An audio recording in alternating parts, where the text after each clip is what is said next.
வணக்கம் மக்களே. நேத்து டிடி நைட்ஸ் பத்திரிக்கையில ஒண்ணு வந்துருந்துச்சு. இந்த செய்தியில என்ன சொல்றாங்கன்னா, சொத்து வரி கூட போகுது. அதனால அதாவது சொத்து வரி ஃபுல்லா மிக அதிக அளவுல கூடப்போகுது அப்படின்னு சொல்லியிருக்காங்க. அது சொன்னது யாருன்னா, பிருத்திவிராஜ் அன்பு அப்படின்னு சொல்லி ஒரு பத்திரிக்கையாளர் இருக்காங்க. அவர் எப்படிப்பட்டன்னா, தன்னுடைய பிரச்சனை அதாவது மக்கள் பிரச்சனை தன்னுடைய பிரச்சனையை எடுத்துக்கிட்டு அந்த பத்திரிக்கையாளர், அந்த செய்தியாளர் ஒவ்வொரு விஷயத்திலயும் மக்களுக்கு என்னென்ன பிரச்சனை இருக்கு தேடி கண்டுபிடிக்கிறார். ஆனா, நான் பார்த்தது கிடையாது. ஆனா நான் சொல்லியிருக்கிறாங்க, கேள்விப்பட்டிருக்கிறேன். நம்ம கோட்டி என்ன சொல்லியிருக்கிறாங்க. பத்திரிக்கையாளர் பத்தி ஏன் அவர் குறிப்பிட்டு சொல்லணும்னா, அந்த மாதிரி ஒரு நல்ல பத்திரிக்கையாளர்களை வெளியில அவங்க சொல்லிக்கிற மாட்டாங்க பெரும்பாலும்.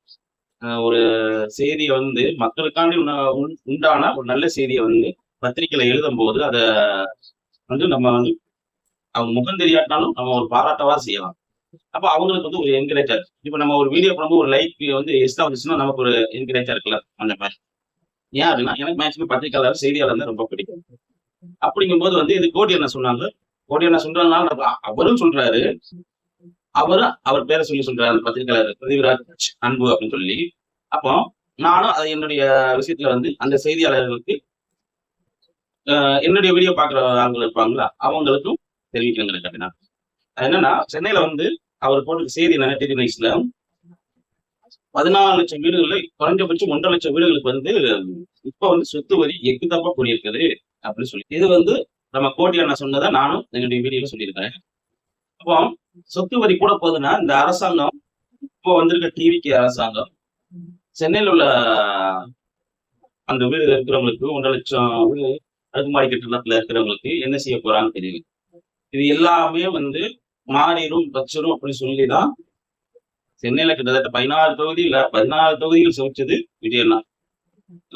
திமுக கோட்டையா உடைச்சு எரிஞ்சிட்டு வந்திருக்காங்க. அது வைப் பண்ணி செஞ்சு வந்துட்டாங்கன்னு வைங்களேன். உடைச்சாங்களா வைப் பண்ணாங்களா என்ன பண்ணாங்கன்னு தெரியாது. ஆனா 14 தொகுதியில சமைச்சவங்க. அப்போ அந்த சென்னைக்கு அவங்க என்ன பண்றாங்க அப்படிங்கிறது தெரியணும். ஏன்னா சில தப்புகள் நடக்கும்போது பாத்தீங்கன்னா போன ஆட்சி மாதிரி தான் இருக்கு.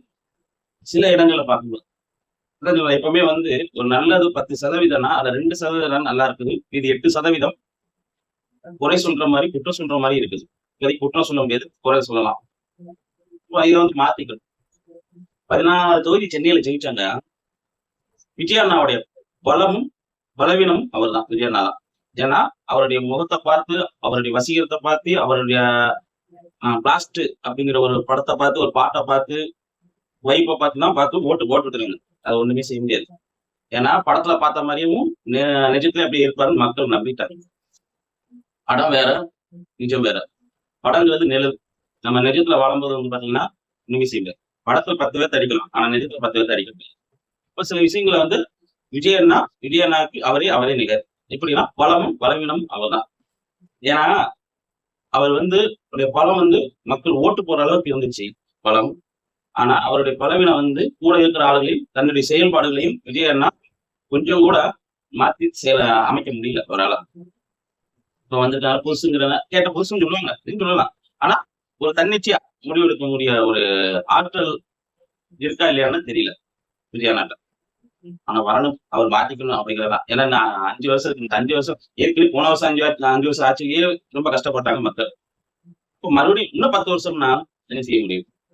அதாவது அவங்க இலவசத்தை கொடுக்குறாங்க கொடுக்காம அது 2வது அது போறாங்க. அது 2 வருஷம் கழிச்சு முடிஞ்சாங்க வைக்கிறாங்க. ஆனா சில விஷயம் அத்தியாவசிய பொருட்கள் இந்த சொத்து வரியில இருந்து இருக்குது, சொத்து வரி இருக்குது. அதுல கைய வச்சாங்கன்னா இது எங்க போய் முடியும் தெரியாது. அது அவங்க ஆட்சிக்கு தான் கெட்ட பேரு. ஆனா மக்களும் ரொம்ப கஷ்டப்படுவாங்க. என்ன கஷ்டப்படுவாங்கன்னா சரி அவங்க எடுத்த முடிவுக்கு அவங்க கஷ்டப்படுறாங்கன்னு அப்படின்னு கூட வச்சுக்கலாம். ஏன்னா மக்கள் தானே ஓட்டு போட்டிருக்காங்க. மக்கள் ஓட்டு போட்டதுனால தானே நிதித்துறை அமைச்சர் அறிவரசன் ஐயா சட்டப்பையில கோவப்பட்டிருப்பாங்க.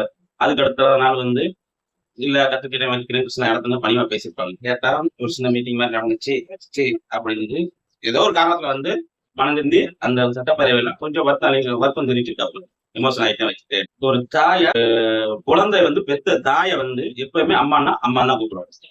அப்பான்னா அப்பா தான் பிறந்த உடனே. அது அம்மா சொன்னதுக்கு அப்புறம் தான் அப்பா. அதுதான் நம்ம அடுத்த மொழி. தமிழ் மொழிங்கிறது அம்மா மாதிரி. அப்ப நீங்க அந்த இடத்துல வந்து நீங்க வருத்தம் தெரிவிச்சாலும் வந்து அது பதிவு பட்டதாகி போயிடுச்சு. அதுக்கு என்ன முன்னரே சொன்னேன், இதுக்கு முன்னாடி உள்ள வீடியோலையும் சொன்னேன். டிஜிட்டல் உலகம் ஒரு கண்ணசைவை கூட வந்து அது திரும்ப எடுத்து போடுவாங்க. நீங்க இதுக்கு முன்னாடி என்ன பண்ணிருக்கீங்களோ, நேற்று என்ன பண்ணீங்களோ, இன்னைக்கு என்ன பண்ணீங்க, நாளைக்கு என்ன பண்ண போறீங்க அப்படிங்கிறத பதிவு பண்ணிட்டே இருக்குது. அதை எடுத்து போட்டாங்க. இப்ப இவ்வளவு தூரத்துக்கு மீடியால செய்தியில எல்லாமே வந்ததுக்கு அப்புறம் தான் உங்களுக்கு ஒரு விஷயம் தெரிய புரிஞ்சிருக்குது. இது செய்யக்கூடாது அப்படின்னு. இன்னொன்னு என்னன்னா, இந்த நாட்டுல எல்லா மக்களும் அதுவும் தமிழ்நாட்டுல குறிப்பா தமிழ்நாட்டுல வந்து அந்த மதம் இந்த மதம்லாம் கிடையாது. எல்லா மதமும் இருக்கிறாங்க. முஸ்லீம், கிறிஸ்டின், இந்து இவங்க 3 பேருமே ஒண்ணுதான். அந்த 3 பேர்த்துக்குமே நீங்க சமம். அமைச்சர்களும், முதலமைச்சர்களும், எம்எல்ஏக்களும். ஏன்னா நீங்க உங்க 3 பேரும் ஓட்டு போட்டு தான் நீங்க ஜெயிச்சிருக்கீங்க. அப்போ நீங்க எந்த இடத்துலயும் வந்து இதுல சாதியும் சேர்த்துக்கணும். சாதிக்கு நீங்க அப்பாற்பட்ட ஆளுங்க தான் எம்எல்ஏ, அமைச்சர், முதலமைச்சர், ஜனாதிபதி. அப்போ இதுல மதத்தை கொண்டு வர அளவுக்கு வந்து எந்த இடத்துலயுமே வந்து குரான்லயோ, பைபிள்லயோ, கீதையிலயும் சொல்லல. முதல்ல அதை புரிஞ்சுக்கோங்க. நீங்க இதுக்கெல்லாம் அப்பாற்பட்ட ஆள் தான். ஏன்னா எல்லாரும் ஓட்டு போட்டதுனால தான் நீங்க ஜெயிச்சிருக்கீங்க. அதை முதல்ல அமைச்சர்மார்கள் புரிஞ்சுக்கணும். எமோஷன் ஆகக்கூடாது, கோபத்தை குறைக்கும். இந்த மதிவன்சன் அந்த இடத்துல வந்து கோபப்பட்டதுக்கு வந்து பின்னால இருந்து அந்த செய்தி சொன்னாங்க. அது எந்த அளவுக்கு உண்மைன்னு தெரியல. ஆனா சொன்னாங்க என்னன்னா, ஏதோ ஒரு மீடியா பார்த்து எனக்கு குறிப்பிட்டு சொன்னது வந்து சாட்டை எண்ணம் தான். அது சாட்டை துறைமுகம் இருக்காருல்ல, நம்ம சீமான நிகழ்ச்சியில நாம் தமிழர் கட்சி கொள்கை பரப்பு செயலாளர் சாட்டை துறைமுகம். அவர் வீடியோல தான் அவர் வீடியோவை வந்து பார்த்துட்டு அதை மனசுக்குள்ள வச்சுக்கிட்டு அது சட்டப்பதிவுல பிரதிபலிச்சதாக சொல்றாரு. அவர் ஏன் கோவப்படுறாருன்னா, சாட்டை துறைமுகம் அவர் வந்து ரோசா இருக்கு, உப்பு போட்டு சாப்பிடுறாரு. அதனால அந்த தமிழ் மேற்பாட்டுல கோவம் வருது. நீங்க பேசுன பேச்சு அதனால பேசுற இன்னைக்கு யார் சாட்டை துறைமுகம் வந்து அதிக ரோசமா இருக்கிறாரு. அந்த விஷயத்த அவரைத்தான் குறை சொல்லணும். சாட்டை துறைமுகம் தான் குறை சொல்லணும். ஏன்னா அவர் ரொம்ப ரோசமா அதிகமா சாப்பாட்டுல உப்பு போட்டு சாப்பிடுறாரு, தமிழ் சொல்லிட்டு இருக்காருல்ல, அதனால அவர்தான் குறை சொல்லணும். அவர் சொன்னது தப்பு. இன்னொன்னு, நம்ம மதிவன்சன் எவ்வளவு தூரம் கோவப்படுறாருல, இந்த அளவுக்கு. ஏன்னா அவங்க அமைச்சவங்க புதுசு, எம்எல்ஏங்கள் புதுசு, ஜெயிப்பாங்களும் மாட்டாங்களாங்கிறது தெரியாமலே ஜெயிச்சுட்டாங்க. அது மாற்றம் வந்துருச்சு. நம்ம இந்திய நாட்டு அப்துல் கலாம் அவர்கள் ஜனாதிபதியா இருந்த போது இது வரலாறு. இது அப்படின்னா போய் படிங்க, அவரை பத்தி தெரிஞ்சுக்கோங்க. அப்துல் கலாம் எல்லாம் பார்த்து தெரிஞ்சுக்கோங்க. அவரு ஜனாதிபதியா இருக்கும் போது ஏர்போர்ட்ல அவரை செக் பண்றாங்க. இத்தனைக்கும் ஜனாதிபதி அவர்களுக்கு வந்து கிரீன் கார்டு, அதாவது ஸ்பெஷல் நோட், அதாவது கிரீன் கார்டுங்கிறது நிறைய பேருக்கு தெரியும். அது எப்படின்னா, கிட்டத்தட்ட 10 கிலோமீட்டர் இருந்தாலும் அவர் போற வழியில போலீஸ் நிற்பாங்க. அந்த ரோட்ல வந்து எதுவுமே இருக்காது. அதான் கிரீன் கார்டு. வண்டி அந்த 10 கிலோமீட்டரும் 100க்கு மேல பறக்கும். அதான் கிரீன் கார்டு சொல்லுவாங்க. இப்பேற்பட்ட ஆளுக்கு ஏர்போர்ட்ல செக்அப் பண்ணிருக்காங்க. அப்துல் கலாம் ஐயாவும் ஜனாதிபதி ஐயாவையும் அவர் என்ன சொல்லியிருந்தார், அப்பவும் அந்த இடத்துல வந்து நான் ஜனாதிபதி அப்படின்னு அவர் நினைக்கல. அப்துல் கலாம் ஐயா நான் ஜனாதிபதி, என்னை செக் பண்ணக்கூடாது, என்ன ஏன் செக் பண்ண கோபப்படல. அவ்வளவு பெருந்தன்மையா ஐயாவுக்கு பண்ணிக்கொண்ட உங்களுடைய கடமை, உங்களுடைய உரிமை. ஏர்போர்ட்ல இருக்கும்போது செக் பண்ணிட்டு தான் அனுப்பி இருக்கிறாங்க. அவர் அந்த இடத்துல வந்து பெருந்தன்மையா நினைச்சிருக்காரு. அப்போ அவர் எவ்வளவு பெரிய தலைவர் அப்துல் கலாம் ஐயா. கொஞ்சம் நினைக்கும் போதே நமக்கு அதை பேசும்போது, அதை சொல்லும் போது, நினைக்கும் போது ஒரு உணர்வு வேண்டாமா? இவ்வளவு பெரிய தலைவர் அந்த இடத்துல அப்படி இருந்திருக்காரு. கொஞ்சம் யோசிச்சு பாருங்க. நீங்க இப்பதான் வந்திருக்கிறீங்க, இப்பதான் அமைச்சராயிருக்கிறீங்க. ஒரு விஞ்ஞானி, அவர் ஜனாதிபதி, அவருக்கு அவ்வளவு தூரம் நடக்கும் போது அவர் எவ்வளவு கோபப்பட்டிருக்கணும். நான் ஜனாதிபதி அடிக்கிறது ஏன் பண்ணல? அவர் தலைவர், அவரு உண்மையான தலைவர்.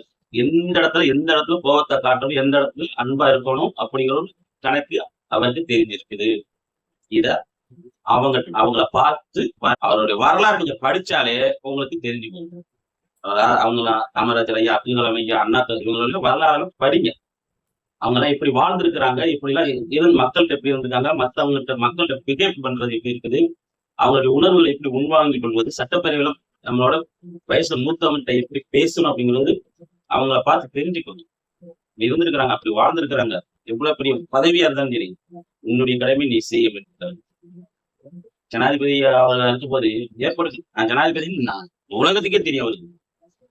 அப்துல் கலாம் ஐயா ஜனாதிபதி ஏன் ஏற்பட்டு செக் பண்றாங்க? அப்ப ஏன் அவர் கோவப்படல?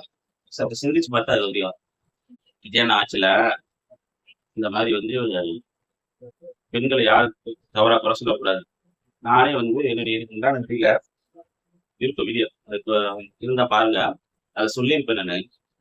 எவ்வளவு பெரிய ஆளா இருந்தாலும் சாதாரண காமன் மேனா இருந்தாலும் நீங்க எதிர்கட்சியா இருங்க, டிஎம்கே கட்சியா இருங்க, ஏடிஎம்கே கட்சியா இருங்க, டிவிகே கட்சியா இருங்க, காங்கிரஸ் ஆகட்டும், பிஜேபி இருக்கட்டும். ஆனா இன்னொருத்தரை பத்தி பேசும்போது மரியாதையோடையும் நாகரிகத்தோடையும் பேசணும். இது எதுக்கு நான் அதை சொல்லியிருப்பேன்னா, விமர்சனம் வைக்கிறது பெருசு, இன்னொருத்தவங்க மேல விமர்சனம் வைக்கிறது பெரியதல்ல. ஆனா அவங்கள மரியாதையோட வைக்கணும், நாகரிகத்தோட இருக்கு. இது டிவிக்கு கட்சிக்காரங்களுக்கு தான் நிறைய பொருந்தணும். ஏன்னா இந்த டிவி சீரியல் நடிகன்னு சொல்லி அவங்க நிறைய வைரல் ஆகிட்டு இருக்கு வீடியோ. அவங்க விஜய் அண்ணாவுடைய ரசிகர்களுக்கு அவங்க விஜய் அண்ணா ஆட்சி வந்தப்போ கரண்ட் பில் கையெழுத்து போட்டப்போ அதை அப்படியே மாத்தி அண்ணா ஆட்சி வந்துச்சு கரண்ட் பில் நீங்க கெட்டதால அது அதை இப்போ ஒரு 2 நாளைக்கு 3 நாளைக்கு முன்னாடி என்ன சொல்லியிருக்காங்க, நான் தவறா புரிஞ்சுக்கிட்டேன் செஞ்சுக்கிட்டேன், இந்த ஆட்சி வேற எங்கேயோ போகுது. கீழே அவங்க பேசின கமாண்ட்ல போய் பார்த்தோம்னா இப்படி திட்டிருக்காங்க. பாவம், ஒரு பெண்ணுங்கிறத கூட பார்க்காம நாகரிகமற்ற முறையில அநாகரிகமா கொஞ்சம் கூட அவங்க விஜய் ரசிகர்கள் விஜய நாம எல்லாம் பற்று வச்சுக்கோங்க. ஆனா பற்றுங்கிறது ஒரு அளவு நம்ம அவங்க ஏதோ ஒரு இடத்துல அவங்க பாதிச்சிருக்காங்க. அதை அவங்க டிவி சீரியல் நடிகைங்கிறனால ஒரு வீடியோ போட்டுருக்காங்க. அந்த வீடியோ பார்த்து கீழே கமெண்ட் பண்ணி நீங்க அவங்கள போய் துட்டு வாங்கிட்டீங்க, துட்டு வாங்கி எதுக்கு? எவ்வளவு பெரிய ஆபாசமான பேச்சு, கொஞ்சம் கூட மண்டையில சென்ஸே இல்லையா? விஜயண்ணா மேல நீங்க உயிரா இருக்கு, நீங்க இருங்க, மத்தவங்க எதுக்கு இப்படி எப்படி இருக்க முடியும்? விஜயண்ணா மக்களுக்காண்டி நான் வந்திருக்கிறேன், 200 கோடி விட்டுட்டு வந்திருக்கேன், 205 கோடி விட்டுட்டு வந்திருக்கிறேன், அதனால அவர் ஓட்டு போட்டு அவர் முதலமைச்சர் ஆயிட்டார். மக்கள் சேவைங்கிறது தானே முக்கியம். உங்க மேல குத்தமே சொல்லக்கூடாதுன்னா எந்த விதத்துல நான் அப்போ உங்க கட்சிக்காரங்க விஜயண்ணாமல் ரசிகரா இருந்தவங்க அவங்களே ஒரு இடத்துல குறை சொல்லும் போது அவங்களை இந்த பேசுறீங்க. அப்ப நீங்க பெண்களுக்கு என்ன மரியாதை கொடுக்கீங்க? இதை விஜயண்ணா பார்க்க மாட்டாங்களா? மத்த இடத்துல பெண்களுக்கு நடந்துச்சுன்னா ஆபாசமா பேசினா அதை கைது செய்யவும் நடவடிக்கை எடுக்கவும் பண்றீங்களே.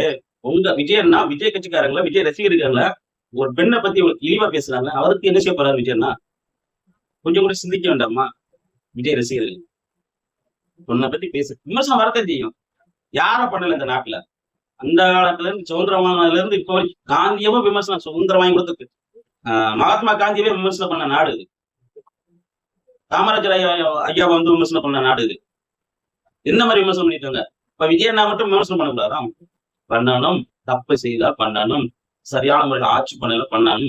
அப்படி பண்ணனா கைது நடவடிக்கைன்னா அப்போ உங்களுடைய ரசிகர்களையும் ஒரு பொண்ணை பத்தி இவ்வளவு இழிவா கமெண்ட் பண்ற பத்தி விஜயண்ணா முதலமைச்சர் ஐயா என்ன செய்ய போறாங்க? கேள்வி வரும்போது விஜயண்ணா பத்தி ஆட்சி அதிகாரம் அவர்தான் இருக்குது, விஜயண்ணா தான் முதலமைச்சர். கேளுங்க, உங்களுடைய ரசிகரை கேளுங்க. இல்ல அப்ப நீங்களே உருவாக்குறீங்களா அந்த மாதிரி? நீங்க அதாவது விஜயண்ணா அதை விரும்புறாரா? அவங்க ரசிகர் பேசுற பார்த்து அடுத்த கேள்வி இந்த கேள்வி இதான் வருது, விஜயண்ணா விரும்புறாங்களா? உங்ககிட்ட இருந்து உங்களை பத்தி பெருமையா பேசின ஒரு ரசிகைக்கு, ஒரு சீரியல் நடிகருக்கு இந்த நிலப்பண்ணா அந்த விமர்சனம் நீங்க விட்டு வைப்பீங்களா? என்ன செய்ய? அதாவது ஒரு காலத்துல எம்ஜிஆர் மேல அவரை பற்று இருந்தாங்க, உங்களோட ஜாஸ்தி எம்ஜிஆர் ஐயா மேல. ஆனா அவங்களாம் அந்த அளவுக்கு கீழ்த்தனமான இல்ல. ஆனா அப்ப சோசியல் மீடியா தான் இருந்திருக்குமோ நம்ம தெரியாது, இருந்திருக்கலாம். ஆனா அப்படியே சோசியல் மீடியா இருந்தாலும் அதை விமர்சனமா தான் எடுத்திருப்பாங்கன்னு சொல்லி ஒரு 190% நம்பலாம். ஏன்னா அவங்க அவ்வளவு மென்டாலிட்டியா நடந்துக்கிடுவாங்க. அப்ப உள்ள மக்கள் எம்ஜிஆர் ரசிகரா இருந்தவங்க அவங்க எல்லாம் இப்ப மேக்சிமம் உயிரோட இல்லை. ஆனா அவங்க எல்லாம் இருந்தாங்கன்னா அவங்களால என்ன நினைப்பாங்க சொல்லுங்க பார்ப்போம். இந்த பெரிய ஆளுகளை மேக்சிமம் இருந்துக்க மாட்டாங்க. 180% இருக்கிறாங்க, கொண்டு ஏதாவது ஒரு இடத்துல இருக்காரு. ஒரு 20% இருக்கலாம் எம்ஜிஆர் ரசிகர். அப்ப எம்ஜிஆர் பார்த்து ஓட்டு போட்டவங்க. என்ன வார்த்தை, ஒரு பெண்ணை பார்த்து ஒரு பொண்ணை பார்த்து எவ்வளவு கமாண்ட், எவ்வளவு அசிங்கமா! நீங்க விமர்சனம் பண்ணலாம், நாகரிகமா அதை சொல்றோம்ல, மாத்தி மாத்தி பேசாதீங்கம்மா அப்படின்னு கூட சொல்லலாம். ஒரு பொண்ணு அம்மான்னு சொல்றது தப்பே கிடையாதுல்ல. அது கமாண்ட்ல நீங்க பேசும்போது மாத்தி மாத்தி பேசாதீங்க. உங்களுக்கு விஜய் நான் குறை சொல்றது பிடிக்காது. அப்போ ஏன்னா அதையும் நீங்க நாகரிகமா தான் சொல்லணும். அந்த பொண்ணு நாகரிகமா தான் சொல்லிட்டு அந்த வீடியோல வைக்கல, விஜய் ஆட்சியை வைக்கல, இப்படி இருக்குது, இதை மாத்திக்கணும் வைக்கணும் ஒரு முறையில தான் சொல்லியிருக்குது. அதை கூட தாங்க. நீட்டு தீர்மானம் போடுறாங்க. இந்த நீட் தீர்மானத்துல என்னன்னா அமித்ஷா ஐயாட்டையோ மோடி ஐயாட்டையும் கேட்க வேண்டிய அவசியமே இல்லை. இவங்க பாட்டு போட்டுட்டே இருக்கு, அவங்களும் கேட்க மாட்டாங்க. நீங்க போனா போட்டுட்டு போங்க. இப்ப ஏன்னா நீட்டு தீர்மானத்தினால இவங்க வேணா போட்டுக்கணும். இதுக்கு முன்னாட்சிலேயே இருந்துச்சு, இவங்க வேணா போட்டுக்கணும். அது ஒண்ணுமே என்ன, மக்களுக்கு சட்டப்பேரவையில நீட் தீர்மானம் போட்டிருக்கணும் அப்படின்னு சொல்லி மக்களுக்கு ஒரு ஆறுதல், அவ்வளவுதான். இதை தீர்மானப்பட்டனால இது கண்டிப்பா இது நடக்குமா அப்படிங்கிறது தெரியாது. நடக்கவுக்கும் வாய்ப்பு ரொம்ப ரொம்ப கம்மி. தீர்மானம் போட்டா நீட்டு தேர்வுங்கிறது. இன்னொன்னு செய்யலாம். என்னன்னா விஜயண்ணாவே செய்யலாம். நீட்டு தேர்வுக்கு நிறைய காலேஜ்ல இருந்து மாணவர்கள் வந்து போராட்டத்துக்கு பர்மிஷன் மெரினால கேட்டுட்டாங்க. கொடுத்துருக்கலாம். ஆனா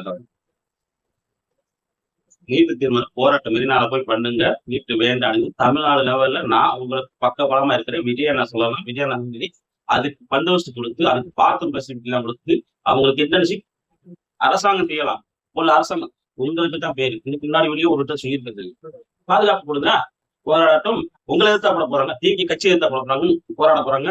இல்ல இப்ப உள்ள அரசாங்கத்தை எதிர்த்தா போராட நீட்டு மத்திய அரசு எதிர்த்து போராட போறாங்க. இங்க அது மெரினால போராடினா உலகம் எங்கும் தெரியும். என்ன நம்ம ஜல்லிக்கட்டுக்கு போராட்டம் நடத்தும் இடம் உலகத்துக்கே தெரியும். இங்க நடத்தா அவங்களுக்கு தெரியாதா? அவங்க இந்த டெல்லியில கப்பாம ஜனதா பார்ட்டி நடத்தினாம நடத்திட்டு போட்டோம். கொடுக்க மாட்டேங்கிற ஏன் கொடுக்க மாட்டேங்க? இப்ப வரைக்கும் விஜயண்ணா வார்த்தையில பிஜேபி எதிர்ப்புங்கிறது இப்போ வரைக்கும் வந்ததே கிடையாது. முதலமைச்சர் ஆனதுக்கு அப்புறம் அவர் முத விக்கிரவாண்டியில சொன்னதோடு சரி. அதுக்கப்புறம் இப்ப வரைக்கும் ஒண்ணுமே கிடையாது. அவர் வாயால சொன்னீங்க. மத்தவங்க சொல்லிட்டு தெரியல. மத்தவங்களே வந்து அதே பூசண மணிக்குதான் மயிலை ரேகால வருட மாதிரி தான். நன்றி, வணக்கம்.